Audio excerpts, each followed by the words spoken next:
Stage 7 is a time trial, an important one, 61.5 kilometres long, over hilly roads between Vittel and Epinal. Favourites like Le Monde are hoping to make up some of their 10-minute deficit here on Bauer by fitting bigger chain rings, disc wheels and much lighter tyres. In time trialling, all of the lightest equipment is employed. Every tenth of a second counts. The mechanics adjust pedals, retape handlebars and tighten spokes in the quest for more speed.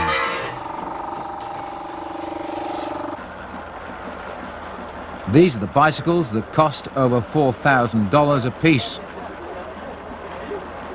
The riders are also well prepared with a good warm-up, even on a damp day. The weather is still dry when Pedro Delgado awaits his turn in the start house.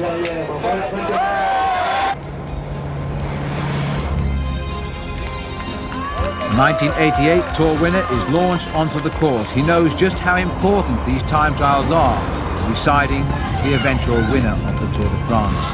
He makes the most of the conditions, storming along the road and taking risks on the descents. He's using his aerodynamic handlebars to cut through the wind to the full. He arrives at the finish in an outstanding time of 1 hour 19 minutes and 10 seconds, and that is the time to beat. And this is a man who could beat it. Gianni Bugno is racing even better. And he will reach the finish 18 seconds better than Delgado. Delgado's young teammate, Miguel Indurain, also rides in the dry. And when he gets to the finish, he will take the lead, 23 seconds better than Bugno. Back in Vittel, Le Monde has again chosen his extreme handlebars. He knows how hard he has to ride to beat Indurain, and he focuses all of his energy as he takes the countdown to his start. 4, 3, 2, 1.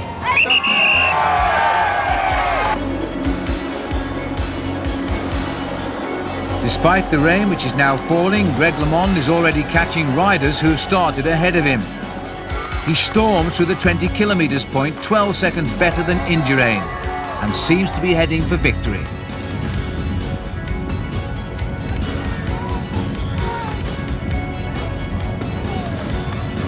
LeMond literally buries himself as he tries now to set the best time of the day. At the start, Alcala mounts his machine, and he sets out at a seemingly suicidal speed. Quickly into his rhythm, Alcala climbs the hills out of the saddle. And pushing an enormous gear, Raul Alcala rides in a superb controlled style. And after only 20 kilometres, he's a stunning 45 seconds quicker than Greg LeMond. At the finish, LeMond is finishing slower than Indurain, Bugno and Delgado. While back in Vittel, the race leader, Steve Bauer, is determined to keep the yellow jersey. He's not a time trial expert, but his muscular legs hold tremendous power.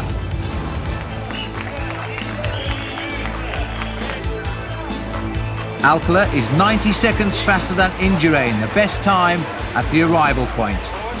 Meanwhile, Ronan Pensek sets out from Vittel, hoping he can make up the 34 seconds on Steve Bauer he needs to take over the race leader's yellow jersey.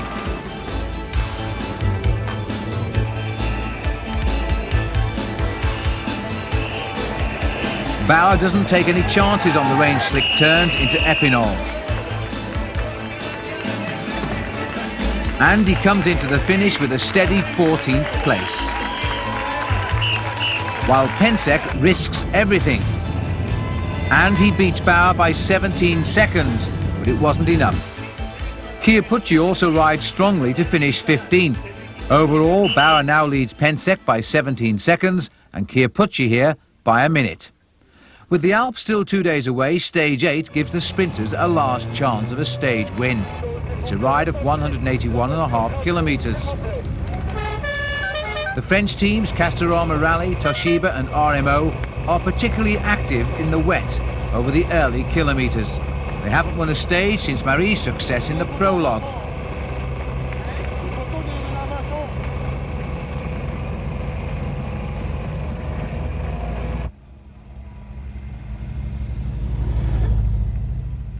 After 32 kilometres, the RMO rider Michel Vermote of Belgium breaks clear. And nobody chases him. He's fighting a strong headwind. And halfway through the stage, his lead is up to almost 12 minutes. The peloton eventually organise their pursuit. Vermote struggles in the strong wind, and after 120 kilometres alone, he's caught. And so in Besançon, 13 riders have broken clear, and with Bruno Cornier still trying for the French win. But it's the green jersey of Olaf Ludwig who sprints in to give East Germany its first ever and its last stage win in the Tour de France. 21 seconds later, the peloton arrives, led home by the sprinter Adriano Baffi of Italy. The ninth stage takes in the steep ridges of the Jura Mountains into Switzerland, between Besançon and Geneva. It's a turning point for men like Breukink, Duclos-Lasalle and Ronan Pensek. And riding out of Besançon alongside the River Doubs, Pensek leads the pack with Greg LeMond.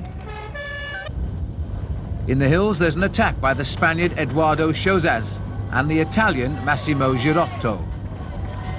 They are chased by French champion Philippe Louvio from the Toshiba team. The French are still trying for that win.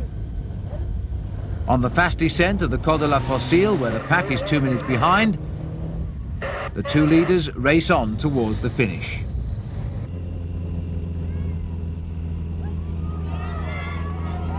Then, 15 kilometres from Geneva, another Frenchman, Christophe Leven, sets off in pursuit. Christophe was the rider who thought he'd won back in Rouen the previous week. But Chozas and Girotto are out of reach, and Girotto easily wins the stage on the shores of Lac Le Mans. Leven stays clear of the pack though, and he takes third place. He's followed home by Danish champion Brian Holm, Louvio and the Swiss rider Yogi Muller. Then by a group led home by Gilles de Lyon. And finally, 37 seconds late, Museo sprints in at the head of the main field. What a sprinter this man is turning out to be.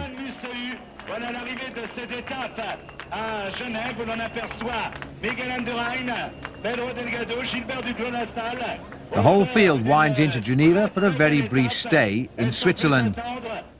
Steve Bauer still wears the yellow jersey before stage 10, which takes them off towards the Alps. It's a ride of 118.5 kilometres to the base of the beautiful Mont Blanc.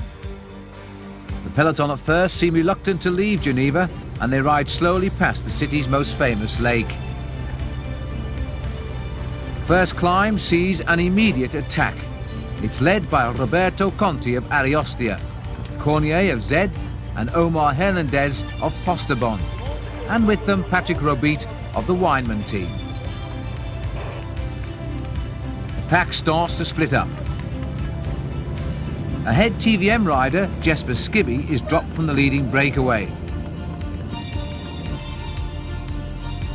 And the sprinter Olaf Ludwig is also dropped at the back. Eric Breukink is feeling better today, and he animates the pursuit.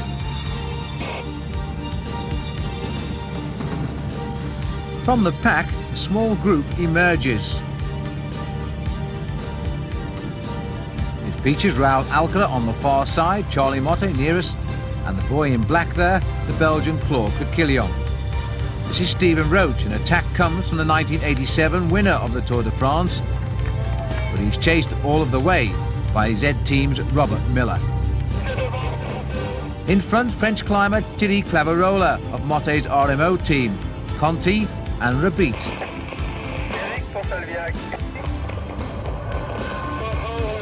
Three of them work well together. By the summit of the Col de Colombière, Claverola is clear on his own. Roberto Conti is in second place. And this is Robert Miller who leads the pack. Ahead of Dutchman Steven Rooks, Colombian Fabio Parra, Alcala, Belgian Johan Bruneel. Then comes Roach, and this is America's Andy Hampsten. Pensek is here as well. And the tall Indurain, who zips up his collar for the cold descent. The descent is a fast one.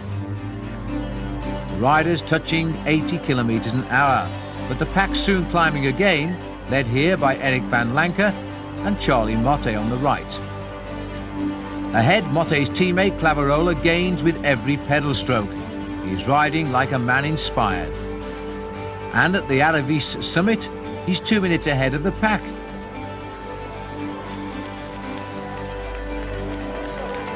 Roberto Conti is still chasing another second place here.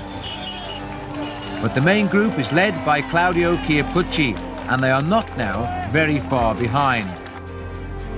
Clavarola speeds downhill to the village of Flumet, while Conti is soon caught by the chase group. This group contains all of the favourites, no one is missing. A counter-attack containing Motte develops on the flat roads. We're 10 kilometres now before the uphill finish at Saint-Gervais. And this final climb proves fatal to Steve Bauer, the race leader. Bauer is dropped by the group containing his immediate challengers, Pensek and Chiappucci. The Spaniard Marino Lejarreta of the Once team sets the pace of the favourites group. Alcala's here, Delgado, Stephen Rux, Ronan Pensek and Eric Breking.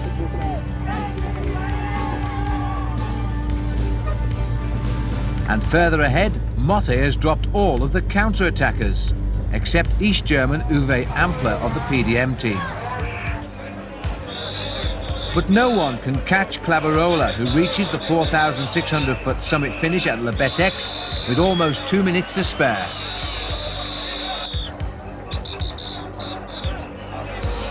A tremendous ride by Clavarola, and behind him it's Uwe Ampler and Charlie Motte who fight for the second place, with the East German just getting it.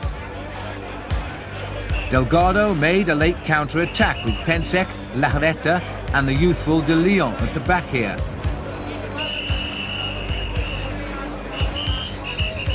Delgado was fourth in this group, and although Pensek dropped back to the next group, he managed to gain enough time to take over the yellow jersey from Steve Bauer. So Ronan Pensek, as all the French would like, was now leading the Tour de France. But on the major leaders in the Tour, Delgado and Le Monde, you haven't lost a great deal. Well, you know, they still have to make up a lot of time, and, you know, I'm still in the bike race. There's, you know, I lost the yellow jersey today, but there's no means, you know, completely out of the race, and I'm still going to push myself, and I'm still in the race, so, you know, tomorrow's another day. You lost the yellow jersey today, but will we see you in it again before we get back into the mountains? Never know. Never know. And how do you feel about losing the yellow jersey? You've lost it before.